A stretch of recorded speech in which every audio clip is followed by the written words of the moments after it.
On October 28, 1981, Metallica was born, and these are the strange truths about how one of the biggest thrash metal bands in history was shaped by tragedy, betrayal, and decisions that nearly destroyed them. From a fateful card draw that led to death, to a lawsuit that turned millions of fans against them, to a $40,000 per month therapist who saved their careers, Metallica's story runs far deeper than their thunderous riffs suggest. It all started with a classified ad in October 1981.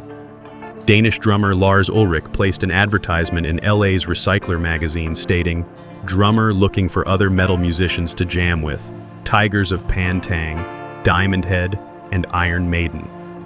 James Hetfield responded, and Metallica was officially born. But here's the first strange twist. The name itself was stolen. Ulrich's friend Ron Quintana was torn between two names for his upcoming metal magazine, Metal Mania or Metallica. Ulrich loved the name Metallica so much, he took it for the band instead. The early days were chaotic. Their first recording appeared on Metal Massacre 1 in June 1982, but early pressings listed them incorrectly as Metallica, a mistake that infuriated the perfectionist band. By this time, they'd recruited bassist Ron McGovney and guitarist Dave Mustaine, but it was Mustaine who would become the source of their first major controversy. Their debut album Kill 'Em All would soon follow, but not before the most infamous firing in metal history. Dave Mustaine was talented but explosive. On one occasion, he brought his dog to rehearsal, and when it jumped on McGovney's car and scratched the paint, James Hetfield kicked the animal in rage. Mustaine physically attacked Hetfield in response. This was just one of many incidents that would culminate in one of metal's most infamous firings. On April 11, 1983, Metallica woke Mustaine up and told him he was out of the band. When he asked about his flight back to California, they told him he wasn't flying. He was taking a 4-day bus ride from New York's Port Authority.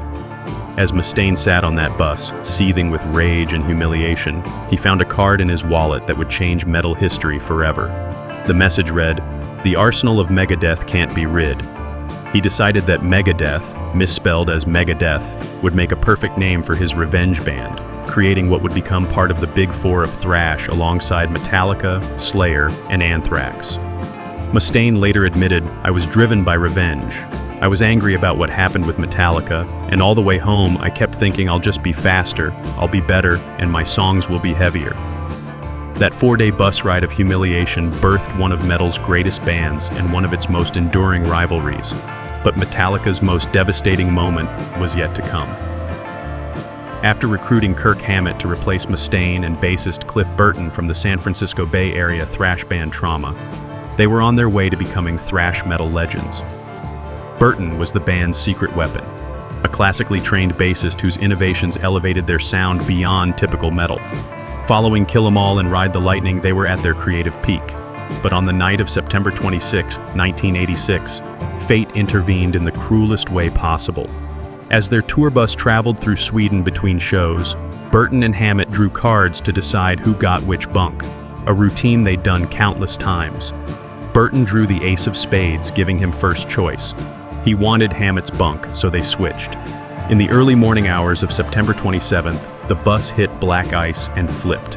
Burton was thrown through a window and crushed when the bus landed on top of him. The horror wasn't over. As rescue workers prepared to lift the bus with a crane, the chains slipped and the massive vehicle crashed down on Burton's body a second time. Hetfield searched for miles in his underwear in 20 below weather, looking for the black ice that had killed his friend. At 4 in the morning, Hammett could hear James down on the street, drunk and screaming, "Cliff! Cliff! Where are you?" Burton's death transformed Metallica. They recruited Jason Newsted as his replacement, but the grief and guilt manifested in troubling ways. Many fans noticed that on their next album, And Justice for All, the bass was mixed so low it was barely audible, a decision many interpreted as the band's way of minimizing Newsted's presence out of loyalty to Burton's memory.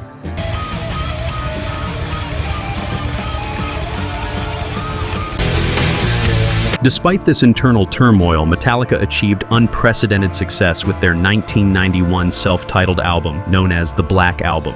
Released through Elektra Records, it debuted at #1, selling 598,000 copies in its first week and eventually becoming certified 20 times platinum, making it the first metal album to reach this milestone and only the 14th album in history to sell over 20 million copies in the United States alone.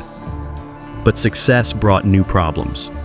In 2000, Metallica discovered that a demo of their song I Disappear was circulating on Napster before its official release.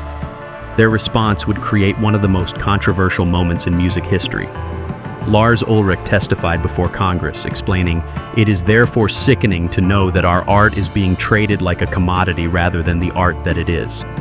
Metallica demanded Napster remove their songs and ban users who had downloaded them illegally. Over 300,000 users were banned overnight. The backlash was swift and brutal. Fans who had supported them for decades suddenly turned against them, viewing the lawsuit as greedy and anti-fan. Nikki Sixx of Motley Crue captured the sentiment. "Pigs get fat and hogs get slaughtered, and I think Metallica's hogs. They make enough off t-shirts and concert events and other forms of corporation." The band that had once been beloved metal heroes was now seen as corporate sellouts more concerned with money than their fans. The stress of the lawsuit, combined with years of unresolved trauma from Burton's death and growing tensions within the band, finally reached a breaking point in 2001. Jason Newsted quit, and James Hetfield entered rehab for alcoholism. The remaining members realized they needed help, leading to one of the strangest chapters in rock history. Metallica hired performance enhancement coach Phil Towell through Q Prime Management at $40,000 per month to help them work through their issues. What followed was captured in the documentary Some Kind of Monster, which showed the mighty Metallica in group therapy, crying, hugging, and confronting decades of repressed anger and dysfunction while creating their album Saint Anger. For many fans, seeing their metal gods in such vulnerable states was deeply uncomfortable. Jason Newsted later expressed his disgust with the process. "Certain people are made to be opened up and exposed. Certain people are not. I'll leave it at that." But the therapy worked. Metallica recruited Robert Trujillo as their new bassist in 2003 and slowly rebuilt their reputation. They were inducted into the Rock and Roll Hall of Fame in 2009, with even Dave Mustaine putting aside decades of bitterness to attend the ceremony. The strangest twist in their story came in 2022, nearly 4 decades after its release, when Master of Puppets became a cultural phenomenon thanks to Netflix's Stranger Things. The song, featured in a dramatic scene where character Eddie Munson plays it to distract demonic bats, suddenly introduced Metallica to a whole new generation. Streams of the 1986 track increased by 650%, and for the first time ever, Master of Puppets charted on the Billboard Hot 100, peaking at number 35. Lars Ulrich, who had once been the no guy when it came to licensing their music, had done a complete reversal. "We did a 180. We just said, you know what? This is stupid. Why are we hanging on to these songs like they're so important, like they're the crown jewels? We started saying yes to everything." Today, Metallica continues their M72 World Tour supporting their latest album 72 Seasons, which has already grossed over $517 million and attracted more than 4 million fans. They've sold over 163 million albums worldwide and remain one of the biggest touring acts in the world. But the strangest truth about Metallica is that their greatest triumphs emerged from their darkest moments. A bus crash that could have ended everything instead drove them to create their masterpiece. A lawsuit that nearly destroyed their fan base ultimately led to their artistic redemption, and therapy sessions that seemed to expose their weakness actually revealed their strength. Metallica's story proves that sometimes the strangest truths are hidden behind the loudest music.